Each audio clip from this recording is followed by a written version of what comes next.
welcomed on the Dispatch. It is our joy, and it definitely is our pleasure to have Dr. Scott Masson with us. Dr. Scott Masson is a professor of English literature at Tyndale University, specializing in literary theory. In fact, he's one of my former professors many, many years ago when we were all much, much younger men with either more hair or more hair that was not so great. He's a former pastor in Toronto, and he's one of the founders of Westminster Classical Christian Academy, and that's going to be especially important for our discussion with him today.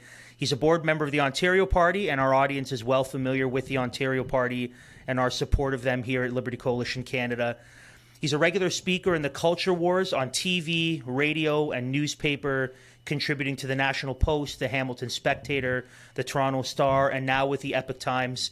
Dr. Masson, thanks so much for joining us on the Liberty Dispatch. It was especially nice to see you in person just a few days ago. So, yeah, thanks so much for being with us today. My great pleasure, Andrew. Great to see you again. So, you were one of the few and one of the first people around March 2020 to take out and polish your tinfoil hat and wear it unashamedly.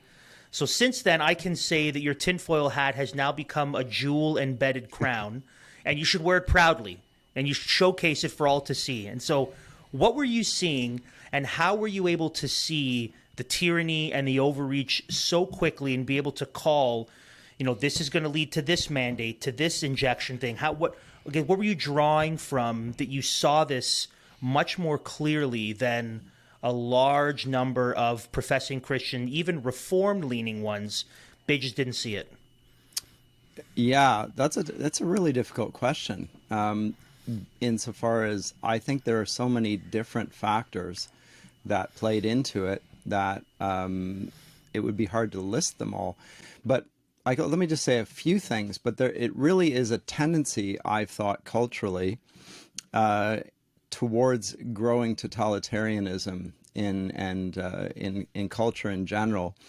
And I had been teaching, and Andrew, I don't think I taught this when you were at Tyndale, but a course on C.S. Lewis and J.R.R. Tolkien on their view of technology. So Lewis writes a sci-fi trilogy, and Tolkien, as everyone knows, The Lord of the Rings. And in both of those novels or works, there's a lot of focus on technology and scientism. And I'd read a book by, just draw a blank, called Technopoly by Neil Postman for that course and so forth. And I could see that this is the growing belief in technology and the seeking to sort of control reality or understand it through technology and make it amenable to technology was happening, and it had been happening for decades. Globalism, the growth of urbanization increasing around the world, the fact that people went to universities like mine, my alma mater, the University of Durham, from all over the world. I mean, I'm a Canadian. I went to the University of Durham in Northeast England. But I was alongside Germans and French and Spanish and, people from all over the world. You will find that there are a certain number of universities around the world where the elite train, and they end up having more in common with people outside of their own country than they do with people in their country. So there's a globalism that's happening everywhere. And at the same time, the radical left, it seems to me, is increasingly moving towards a very post-humanist view of life. You can see that in the environmental movement. It's a big part of what we're seeing in the UN's Agenda 2030. And I could see that this agenda, and this itself is supposedly a tinfoil hat theory, that the UN has this Agenda 21, but it's there in print. I don't call things that are verifiable by a click on the internet and reading the documents a conspiracy theory. I simply call them unreported news. And so, well, the reason you do that is because you're not a contributor for TGC. That's why. If you were, you would say that. Ouch. But because you're not, you don't say that.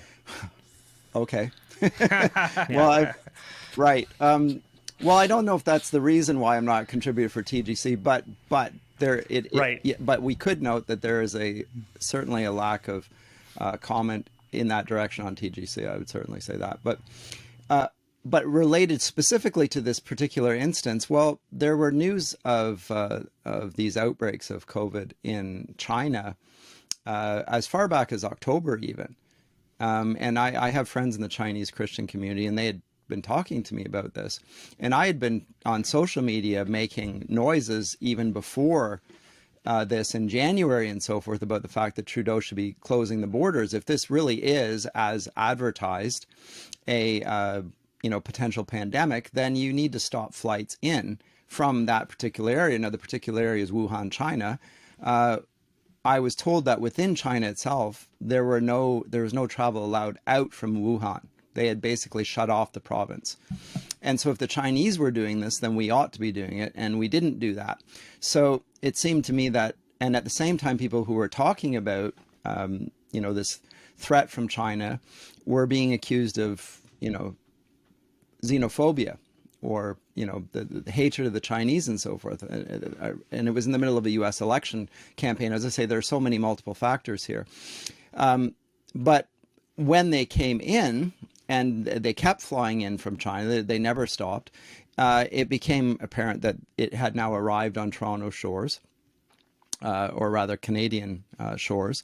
And so initially, when they declared they were going to lock down for 15 days, 15 days to flatten the curve, I was skeptical, but okay, let's see with this. But I was also suspecting that it was not going to last 15 days, and that measures like this, once brought in place, are very difficult to push back. And there's already a desire amongst our ruling elites to gain more control over the lives of individuals, and particularly with climate change in mind. We want to stop flights. We want to stop the expansion of the economy. We want to stop carbon pollution, et cetera, et cetera. This is a perfect justification for that. So all those things led me in that direction. And the final thing that I remember now, a few years on, is early on they were reporting in Toronto, at any rate, that we didn't have any need to worry because we'd been through all this before in SARS. So Canada, we were told, was particularly well prepared for a pandemic because of our measures in place. And I thought, okay, I actually interviewed at Tyndale the year that SARS hit in 2003. And I know people who were affected by it in that community, actually. But what I noted is that they didn't follow the plan that they had in place. And this was the big tip-off. If you, at the bureaucratic level, have a plan for an emergency, which is there so that you don't have to make rush panic decisions, and you ignore that plan and do something completely different, something unprecedented, that is, you quarantine the healthy, then you're doing something that is clearly ideological. It's neither based on science nor your own policies. So there's another agenda at foot. So I then became a harsh critic very quickly, as you say. Again, people were scared into compliance, but that's just a tool of totalitarian governments everywhere. Mm-hmm. Yeah. And if I could boil that all down, it seems to me that the thread woven through that is you have an onslaught of information and misinformation that's coming from various sources, but you yourself are also trying to make sense of all of these other factors, right? It's not one thing, it's a number of things, and you're trying to synthesize all of this and distill it down to what's going on here, which takes a measure of rigor and discipline, right? Like, that's not something that it would be easier to just say, okay, shut it down, and then people, you can see that we're overwhelmed by the bombarding of information and fear, and they shut down. I'll comply. But the discipline of being able to take a step back, try to assess, look at different sources, read through what's going on, that discipline of critical thinking is what enabled you to land where you did, which says something, I think, is rather... It's quite the indictment then against people, even those we would say are intelligent, godly men. Were they not exercising? Were they not employing the same type of critical thinking?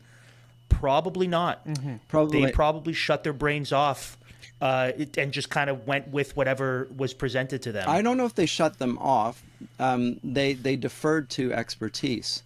is what they did. And they said that, I'm a pastor or I'm a Christian leader. I have a certain area of expertise and this is not mine. And so I'm going to defer to the experts. It seems to me a perfectly reasonable thing to do in certain respects. But my experience in academia and in life is that the people who have expertise are nowhere near as expert as they are being claimed to be in these particular areas. They have a very limited area of supreme knowledge, and they are very much experts in that area. But this particular call, that is, we're going to shut down everything, isn't just in relation to microbiology or virology. It's in relation to economics and family policy, in relation to politics, it's in relation to government, it's in relation to the psychological effects. I mean, there's a myriad of concerns here. And so normally we leave individuals to make decisions on behalf of themselves and their families, which is what I said very early on ought to happen.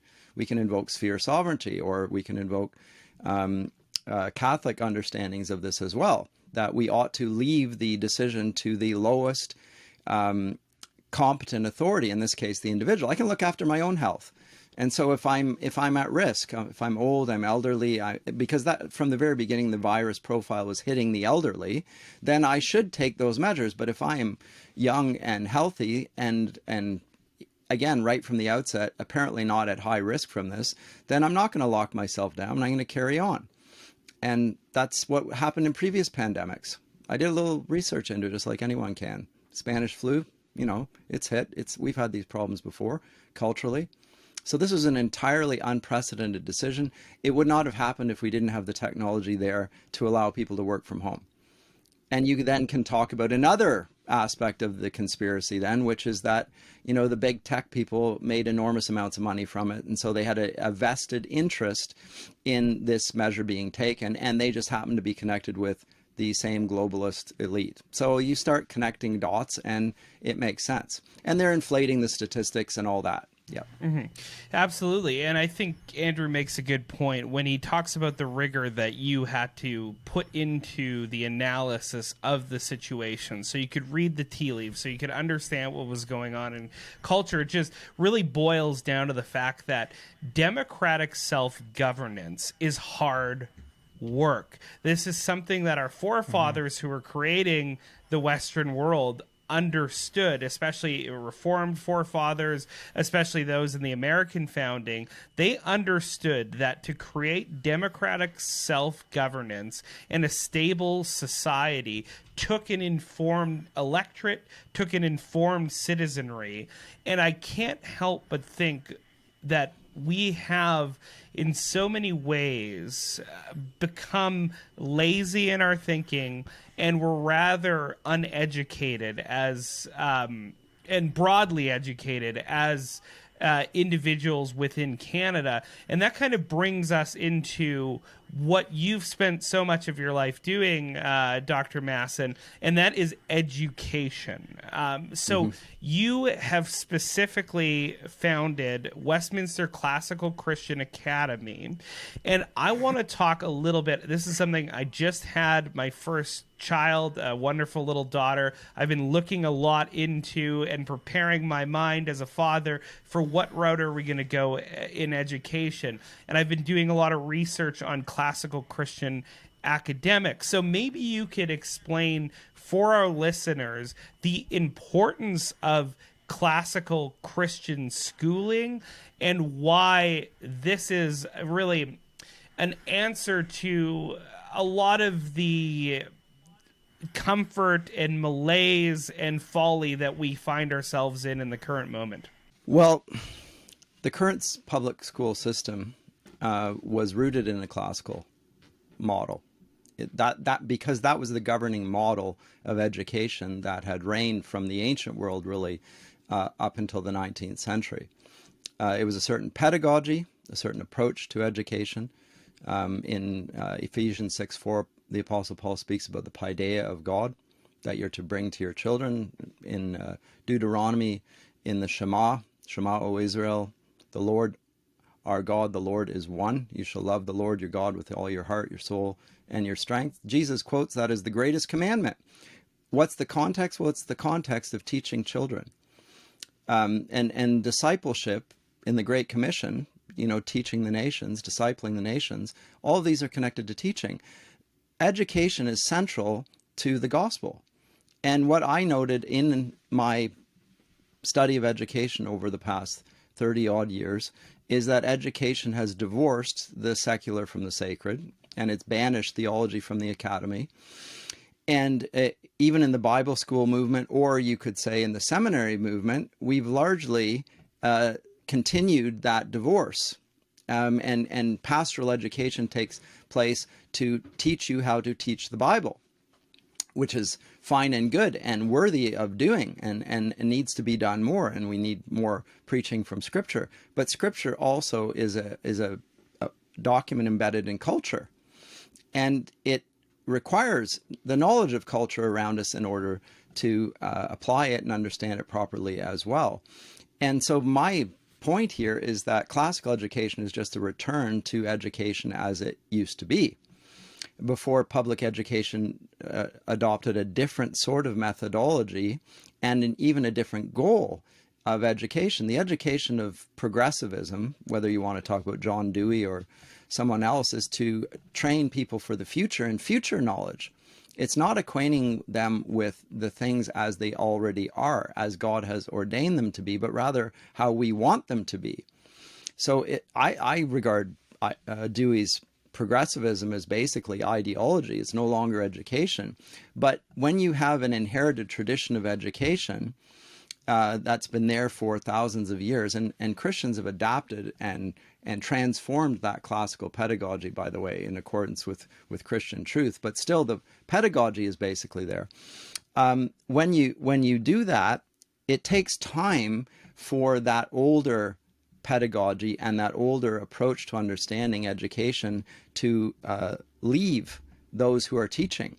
And so with each successive generation of teachers, as they've moved further and further away from the classical approach, which is basically articulated well by John Milton, a great hero of mine, but this is the reason why I was onto education very on. He said that the end of learning is to repair the ruins of our first parents by regaining to know God aright, and out of that knowledge to love him and to imitate him and to be like him.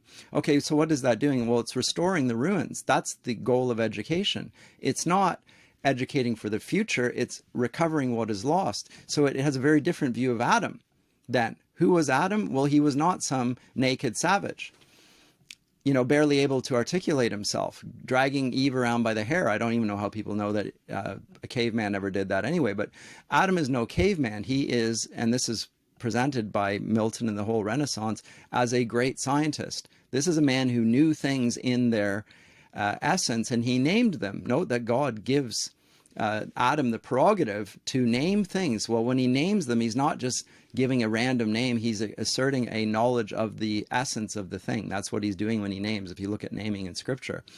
Classical education is doing that in all areas of life. So that Shema that I quoted from Deuteronomy goes on to talk about different spheres of life. So it begins by talking, or your listeners want to go this, he said, and these words which I command you today shall be in your heart. You shall teach them diligently to your children, and shall talk of them when you sit in your house, when you walk by the way, when you lie down, and when you rise up. Well, this is at all times. Then it goes on, verse 8, you shall bind them as a sign on your hand, so it reflects your deeds, and they shall be as frontlets between your eyes, so your thoughts.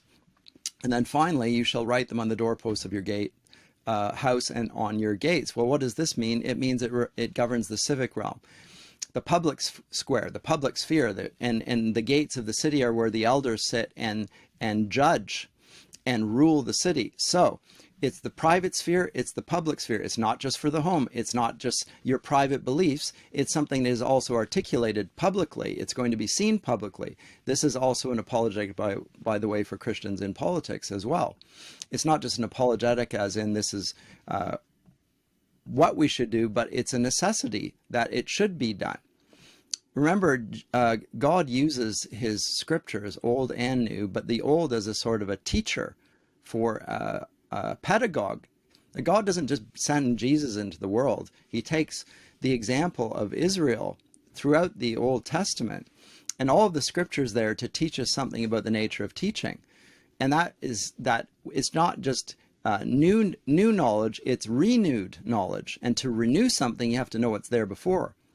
So it's not just learning the STEM subjects, it's getting down to the origins of thought and tracing them out. And this is a long and difficult path.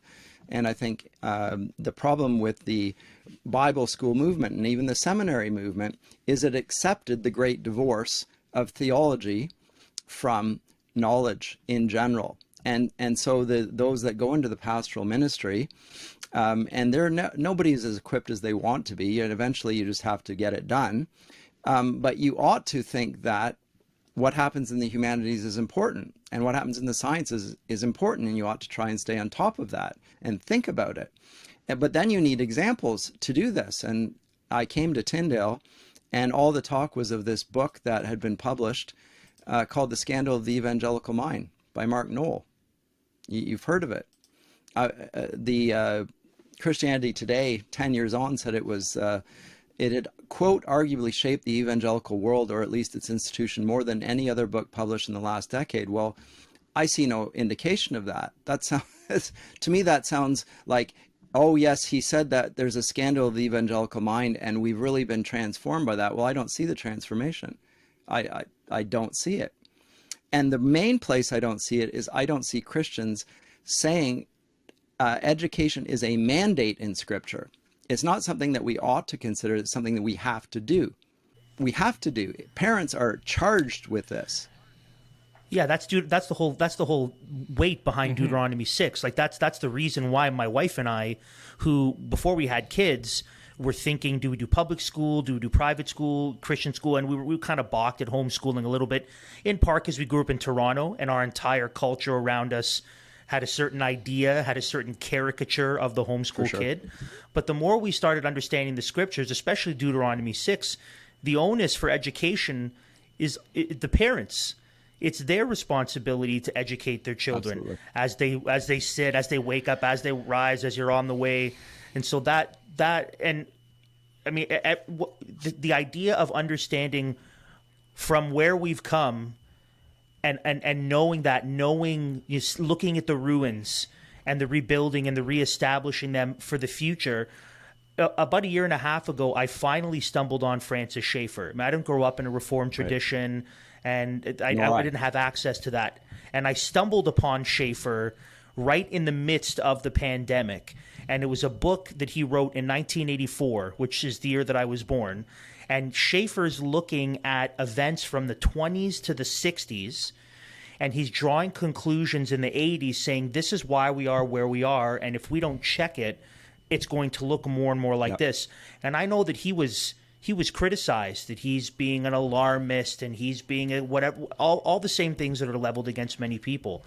But this understanding of looking back and understanding what are the foundations, what are the presuppositions. Otherwise, that's why we're in the mess that we're in. It's because that has not been happening. Absolutely. And Andrew, these days, if you're in leadership in Christian communities, you have to make decisions based on evidence. You can't use wisdom anymore. You can't use your understanding. You have to cite statistics and so forth. So it's rather helpful to note that we now have statistics that chart exactly the abrogation of duty that we're talking about here. Hemorrhaging Faith, EFC document in 2011 or 12, said that something along the lines of 70%, and I think this is probably optimistic, of kids that grew up in evangelical homes stop going to church and are never coming back by the time they leave for university. So that says to me something about the effect of public education. Now, those of us in the Reformed tradition will talk about the sovereignty of God. And so again, in the TGC, for example, they are in the Reformed tradition, broadly speaking, I think, they will talk about, and they don't talk about the necessity of Christian education because they say salvation, we're here about the gospel, we're here about salvation, we're here to promote the gospel, and gospel is a gift of God, and therefore you can't do anything for that gift, otherwise it would be a matter of works, right? But look at the consequences here. When God promises that he will be with us always, is it really God that's letting us down or mysteriously abandoning our children, or are we doing so by not obeying the Christian mandate? I say the latter, and I say it's plainly so. It's plainly so. And it's become more, now to be fair to the people who talk about this, if they're older, they're in their 60s, 70s, 80s, the public school system has changed significantly in the last few decades. But now it has become so, I mean, there is no case to be made anymore. It is the case that you ought to be educating your children as Christians. Now, a lot of people are homeschooling because there are no options. For me, the synagogue was the model for Christian education. They were educated corporately, and there's good to that, and there's a need for that, but that might go down too deep into the weeds. But I think that a corporate model there is more helpful, and that's certainly the one that Milton did. Yeah, and I think we need to touch on some of the stuff that you guys have talked about in your back and forth there, is that education is necessarily built upon faith commitments, on basic axiomatic presuppositions. And you talked, Dr. Masson, about how this new progressive education launched by Dewey had a view of anthropology, of who man is, and how to educate them based off of who they are, that is absolutely, totally, and utterly antithetical to biblical Christianity and the presuppositions of Scripture. So in light of that fact, progressivism views man as this malleable piece of meat that can be shaped and directed by the environment that you put them in. But Christianity says that there's a human nature that is embedded into the person. So how do you deal with these two presuppositions in education, and why is understanding that there's two basic and fundamental religious presuppositions to education that are competing here? Why is this so important for Christians in understanding the fact that we have to pick up this torch, we have to take this mandate that God's given us and run with it, and not like Andrew and so many other Christians think of the public schools as maybe a good option, which I'm glad he didn't go with after much study, or even naively a mission field that their kids can go into. And then the salt and light. Yes, the salt and light argument. So why does understanding that these two different views of education are two basically religious oppositions, why is that important for Christians to actually then pick up the torch that we need to do? Well, the view that Dewey holds, and of progressivism in general, and modernity, furthermore, of human nature, it's largely the Cartesian one. So we have a thinking thing inside of us, the cogito ergo sum, I think, therefore I am. And then we have a body, but the body is, it's been described as a machine. There's a ghost in a machine. The ghost is my thinking thing, and then there's my body. That view of human nature posits that the real essence of me is a spiritual essence, which sounds Christian, sounds like it is, but it isn't, because Christianity will talk about an embodied nature. God himself took on a human body in the incarnation. It's important to Christology as well as education here. And he also learned as a Christian. One of the questions I think ought to be asked is how did Jesus get taught? Did Jesus have ultimate full knowledge as a human being when he was born incarnate? I don't think he did, actually, because then he wouldn't be a man as a baby. And he didn't go out into the mission field as a child either, to be salt and light, for that matter. He began his public mission when he was 30 years of age. 30 years of age.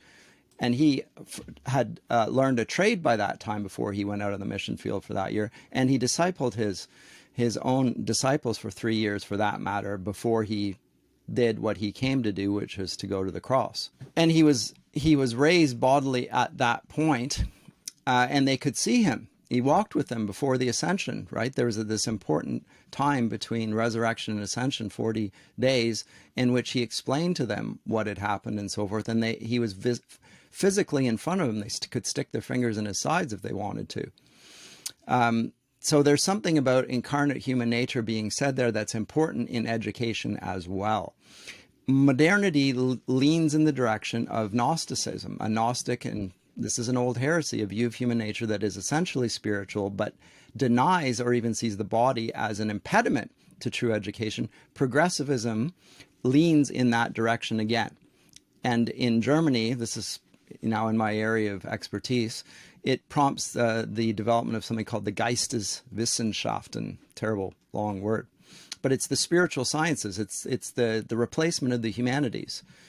And it's different than the humanities. It's a different trajectory. It emphasizes spiritual things, but it de-emphasizes embodiedness. Now, so this, as I say, is a long time playing itself out. But now we're at the point where I think there is finally a need for Christians to simply say that the public system, which they started, now they need to abandon and start and renew what the Christians, as their forebears, had always known, which is that education is something the church needs to take ownership of. And when I say the church, the people who are in the churches, not individual churches, but Christians together, need to be involved in education. And you can see that historically through various movements. It's there back as far as Charlemagne. You can see it again in the Reformation, and before it, there's a commitment to education. Luther under Melanchthon starts the current German school system, which becomes world famous, etc. Calvin's Geneva, it's all over the place. We're just going back to the way things always were in a different age. Would you say the same about seminaries?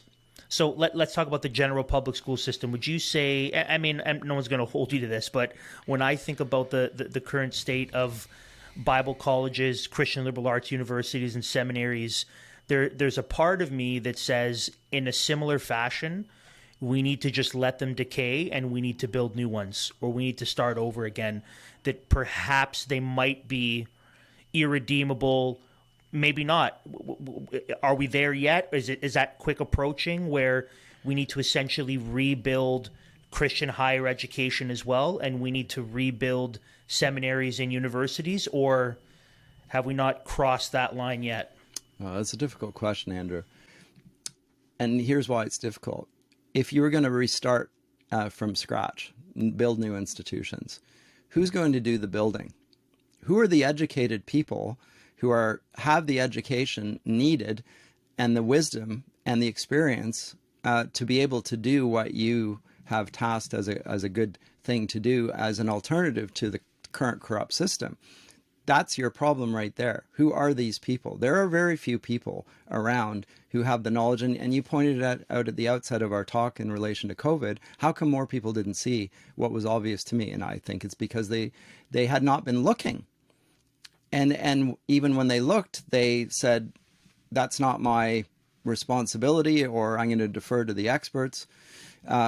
Or they even said, well, we are, there to obey those in authority over us because it's a political decision, which anyone who's in the Reformed tradition knows was used on both sides. Yes, they're in authority over us, but they're not in authority over us in our private lives.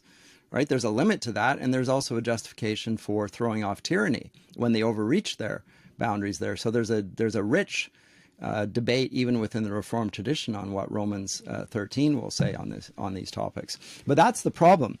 So I would say that you try and reform the institutions that are already there. So Jesus says, "Behold, I'm making all things new."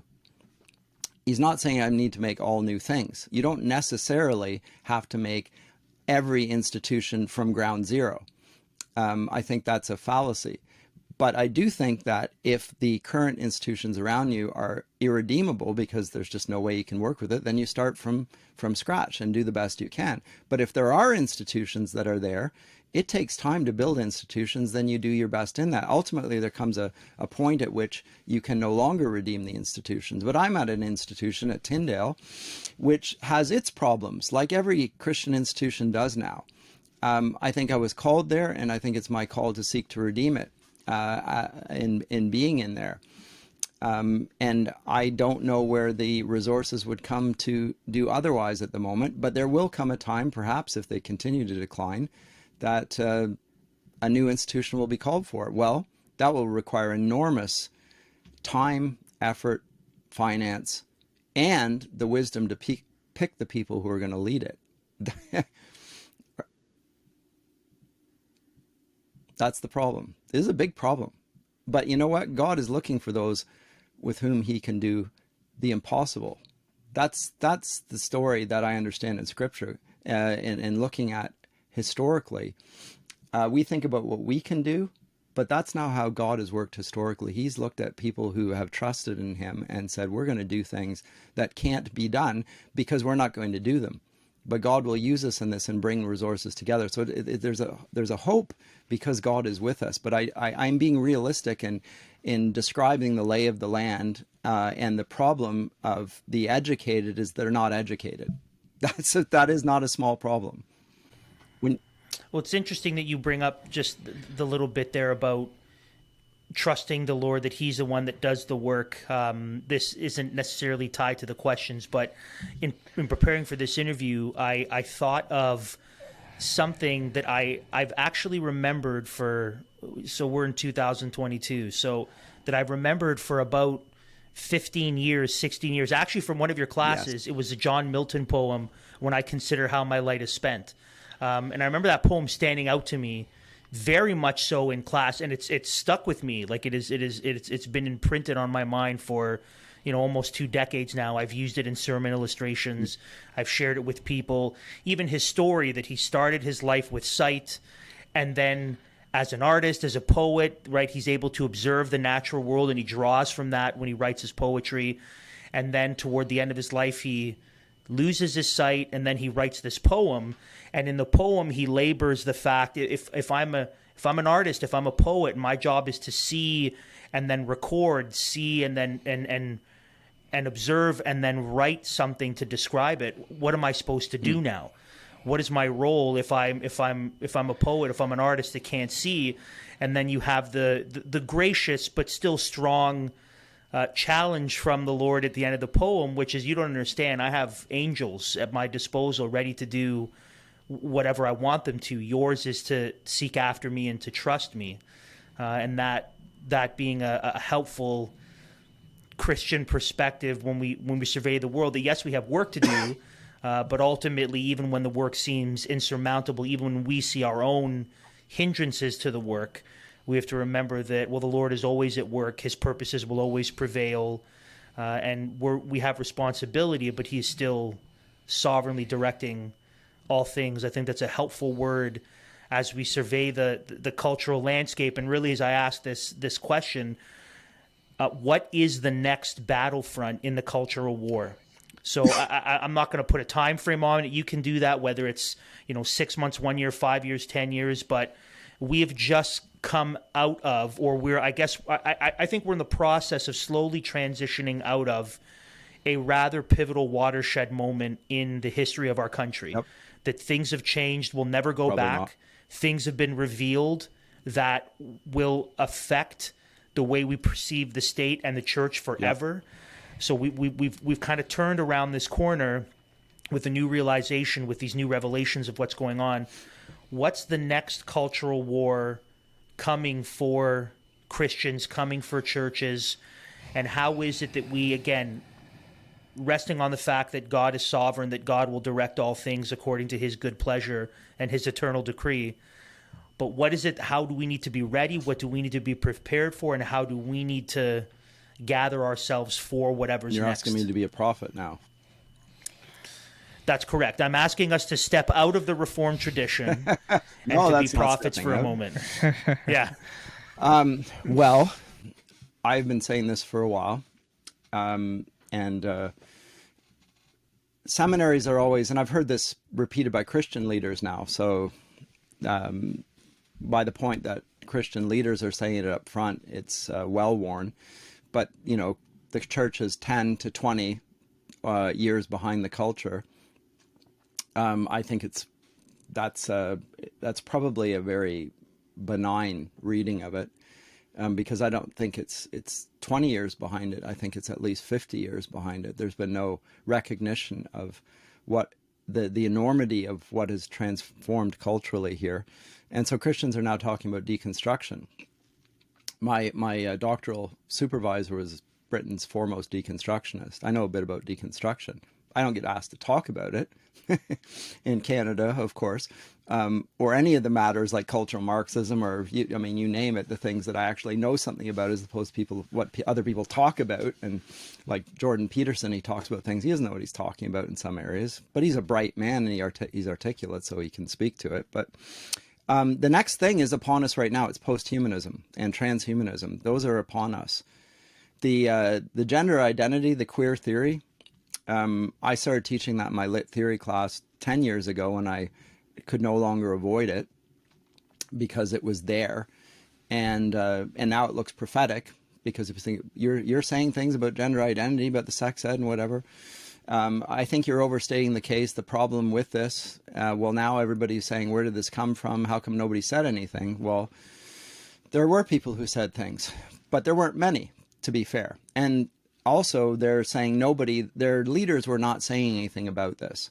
Why were our leaders not saying it? In other words, our pastors. Go back to the answer we had before, because the pastors didn't think that they were there to comment about education or politics or sexual identities. They weren't equipped to do so either, to be fair to them. That was not part of their seminary training.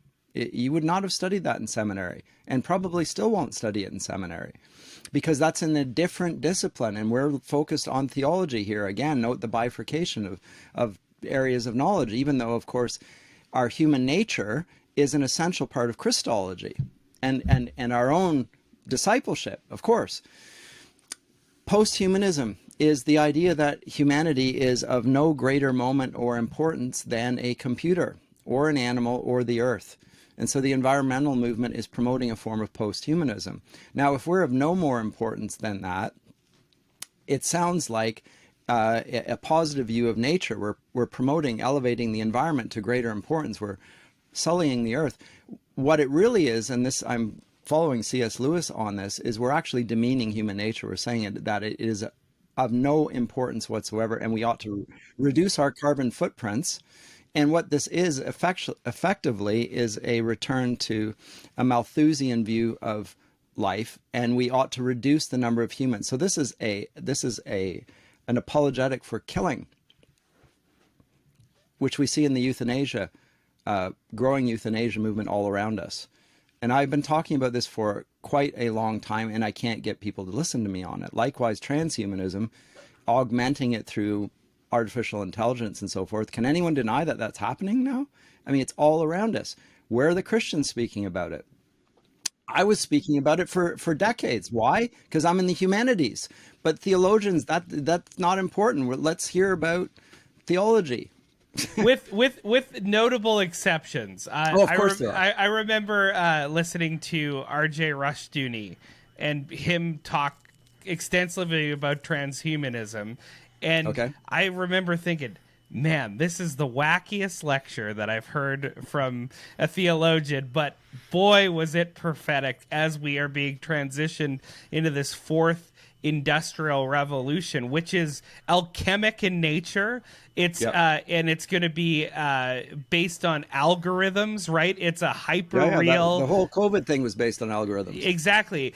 Fake modeling, garbage in, garbage out modeling, which is the same modeling that you get for climate change. It's not real science; it's garbage. But this is the way that we are being transitioned into this No pun intended. Well, transition into no pun intended. Into an algorithmic future in this fourth industrial revolution, which has been dreamed up by globalists like people at the UN, the WEF, all these institutions we've talked about. So, and the digital ID that we're about to be forced into using. Yeah. Dr. Masson, we might need to have you back on the program just to talk specifically about post-humanism and transhumanism, because that's a huge subject. But we really are very thankful that you came on to talk about not only your stance for freedom against government tyranny as it pertains to what's gone on for the last 2.5 years and the COVID restrictions, but also the necessity for Christians to be educated in a biblical world and life view that is founded on the basic biblical presuppositions, because that is necessary for building and fighting in the future as Christians are called to do for the cross of Christ. So we're so thankful that you joined us. We really appreciate your wisdom, and we will definitely have to have you back on to have some very interesting conversations. This went from a segment to the entire episode, which I'm fine with. I'm totally fine with. This is now going to be a standalone episode, and I think it'll be good. I think it'll be helpful. And I mean, just really quickly, we've talked about this before. What we've recognized is that what we're up against is a culture of death that doesn't give life. It robs life, it distorts life, it corrupts life.